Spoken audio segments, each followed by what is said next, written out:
kentut yang luar biasa sekali. Betul, super sekali. Sangat Mas super. Anda. Jadi sahabat saya yang Cooper, Super. Super.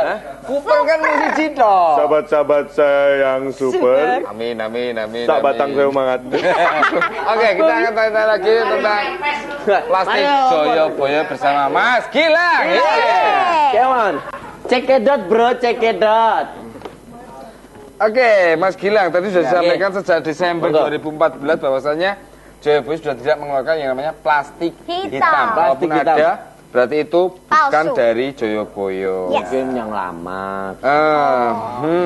Nah, ini Mas, kita juga mau nanya ini. Kalau plastik murni berarti sudah pasti tidak mengandung unsur berbahaya dan baik untuk digunakan membungkus makanan. Nah, seperti apa itu Mas kategori plastik yang aman untuk pembungkus makanan itu? Ya, itu kan sebenarnya kalau pembungkus makanan, sebenarnya kalau di istilah di kami itu ada istilahnya food contact grade ya.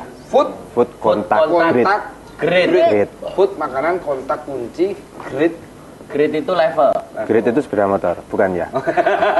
Tawon atau kayak gini yang Beda marketing. tawonnya ini Mas. Oh, iya. Jadi di kita memang sudah apa ya? Sudah pernah diuji emisi oleh balai kimia makanan dan Balai itu Makanan. ya itu di bawah balai pom. Jadi itu memang ketika dalam suhu tertentu, suhu didih tertentu tidak ada migrasi apapun bahan kimia, bahan apapun yang bermigrasi ke makanan. Oh, berarti di plastik ini mereka tidak mengenal migrasi ya? Ya, Transmigrasi ada tadi? nggak ada juga. Nggak Migrasi juga ada migrasi. kok, transmigrasi nggak ada ya. Adanya Ya. grasi mesin ya. Betul.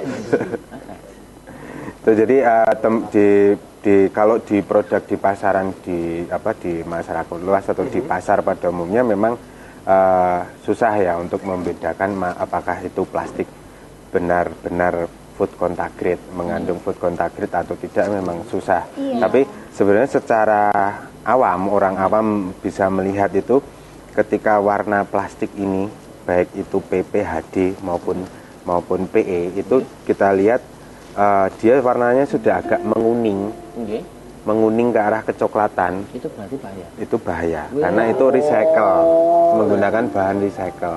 Kuning kecoklatan ya? Iya. Saya informasikan, nih buat teman-teman yang ada di seluruh Nusantara, ini ada trik spesial dari Joyoboyo. Kalau Anda menemukan plastik yang warnanya sudah tidak murni ya, Iya. sudah agak ke kuning-kuningan atau kecoklatan. Mendekati itu berarti plastik itu sudah tidak murni. Yes. Jadi berhati-hatilah untuk memilih plastik yang baik. Berhati-hatilah. Ya. Berarti jika Anda memiliki gigi yang sudah tidak putih, gigi menjurus ke kuning atau ke coklat-coklatan, berarti gigi Anda sudah tidak murni lagi. Ini lagi gini Ya. Ndoro. Jadi waspadalah. Pasti. Sesuai cedol. Oke, Masih silakan. bersama Bang Nari. Bang Nasi. Monggo, Ya. dilanjut lagi. Ya paling kalau dari saya ataupun dari kami itu aja sih yang kita bisa lihat di pasar ketika memang itu sudah agak kekuningan ataupun agak kecoklatan, nah itu jangan digunakan. Ya. Jadi itu yang paling gampang untuk dilihat. Ini Mas, Betul, saya itu betul. masalahnya saya ini jujur Ya. ibu saya tuh di rumah itu penjual jus. Jadi kalau jus nggih sak meter-meter niki kerasa nggih. Nggih. Tapi jus dalam bentuk dikucir-kucir gitu. Oh ya. Tapi ibu saya sudah pakai ini itu. Oh, benar, ya, toh. alhamdulillah, Alhamdulillah berarti. ya. Saya baru ingat saya kok nggak asing Nggak itu asing. ternyata simboknya ning omah wis nganggo plastik iki. Yo, kayak ngono ya, Ya, kayak ngono. ini nggak cuman buat plastikin apa gitu, nggak cuman buat plastikin es, Yes, terus buat nggak cuman buat plastikin es saja. Tadi Mas Gilang juga sempat sedikit menyampaikan ya bahwasanya kalau jenis plastik di Joyoboyo itu cuma ada 3 Dari sisi bahan. sisi bahan Ya. PE, PP, PP, HD. HD. Ya. Nah, kalau dari 3 kategori ini, apakah bisa diarahkan? Oh, plastik ini biasanya khususnya untuk ini, untuk yang PE untuk ini. Kategori-kategorinya untuk makanan-makanan seperti apa itu, Mas? Ya, sebenarnya sih kalau untuk kategori sendiri, kalau paradigma lama itu biasanya kalau HD itu untuk yang tahan panas kayak panas tadi ya. Terus yang PE itu untuk es, PP itu untuk makanan yang memang pengen diperlihatkan. Tapi sebenarnya kalau kita lihat karakter masing-masing dari sisi titik didihnya mereka sebenarnya di atas 100 derajat semua. Jadi sebenarnya kalau untuk yang makanan panas ataupun minuman panas nggak masalah semua. Tapi kalau dari sisi PP kita bisa lihat karakter dari PP itu bening. Bening transparan. Jadi bening transparan seperti ini. Ini biasanya digunakan ataupun bisa digunakan untuk produk-produk yang memang ingin diperlihatkan, jadi orang tanpa membuka kemasan pun sudah bisa melihat produknya itu seperti apa. Motor gitu. Betul, kalau muat loh ya, mobil-mobilan, motor-motoran. Nggak apa-apa, bisa tinggal didondomi aja. Ya, Mas, kalau ini Mas, kalau plastik yang lebar asli produk Jayabaya itu termasuk jenis plastik apa? Plastik yang lebar gitu. Ya. Preti Asmara bisa masuk. Jadi bahan dasar ya. Ya, bahan dasar kalau ya memang itu baru kita kembangkan lagi di awal tahun 2015 ini. Kita mengembangkan plastik khusus untuk membungkus sayuran. Plastik untuk membungkus. Betul, hasil pertanian sih sebenarnya, hasil betul, pertanian. Jadi petani-petani itu kan biasanya kalau membungkus ataupun mempack hasil taninya itu kan cuma di tali rafia, dimasukin ke rombong atau keranjang itu kan. Nah, kita kembangkan lagi itu menggunakan bahan PE. Jadi dia karakternya akan lebih sedikit elastis betul. Tapi kuat. Jadi kalau toh pun agak, kalau bahasa Inggrisnya dijejel itu tuh nggak masalah. Jejel bahasa Inggris. Nggak masalah. Jadi karena dia bisa agak memuai kan, bisa ya, agak elastis gitu ya. Betul. Terus Mas, kalau ini kan saya pengen lihat ini yang paling kecil itu seberapa, terus yang paling besar tuh ukurannya seberapa? Iya. Kalau paling kecil itu biasanya untuk yang bibit. Jadi istilahnya kayak polybag tapi kecil. Kalau ukurannya tuh ya paling itu ya yang biasa buat bibit-bibit sayuran dan itu kan kecil-kecil. Oh, yang sekotak-kotak gitu itu. Iya.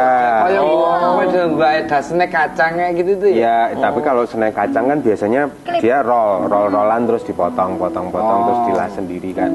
Nah, kalau yang memang sudah produk jadi dari kita itu yang biasa buat bibit itu yang paling kecil. Yang sering buat ada hake itu bukan. Bisa jadi. Oh, Mas, ini kok tadi sempat ngomong pakai dilas-las itu loh. Ya. Las karbit atau las listrik, Mas? Biasa las listrik. Oh, bukan model las karbit. Oh, model ini toh. Plastiknya. Las ini. Betul. Oh, ini berarti kayak yang dibuat laminating kayak gitu. Iya. Saya kali dijahit nih kita, Pak.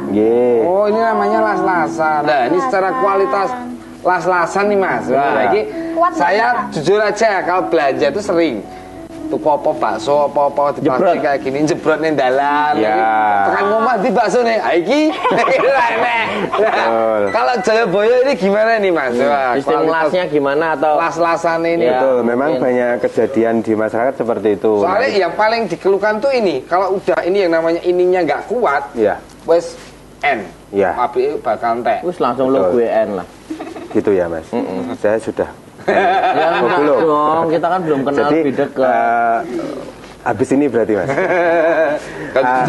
Nanti kalau dari ciri khas dari produknya Sinar Jayabaya itu las-lasannya mesti double. Las-lasannya double? Double. Jadi bisa dilihat di semua produknya itu kan las-lasannya double. Jadi ada grade 1, 2. Oh ya, ini. Iya. Coba di zoom. Dok, kecil banget toh. Zoom. Nah, ini ada 2. Kalau asli Jayabaya ini las-lasannya ada 2 lu. Betul. Wes, kalau pemirsa nggak bisa lihat tumbas ya. Ayo beli. Mas, yang ini juga 2 tuh ini, Mas? Ya. Cuman kerapatannya sering beda. Mripatmu kok ning tengah ngono iki. Aku ora jelas. Ada yang klambi warnane apa ibu? Ya, intinya kalau pengen safety buat pengguna plastik, udah kan yang namanya Jayabaya ini menggunakan 12. Nah, jahitannya loro istilahnya ya. Seperti apa jahitan loro sing kuat? Nanti kita akan tanya-tanya lagi pastinya setelah pesan-pesan berikut ini. Tetap di Sinden Mendel.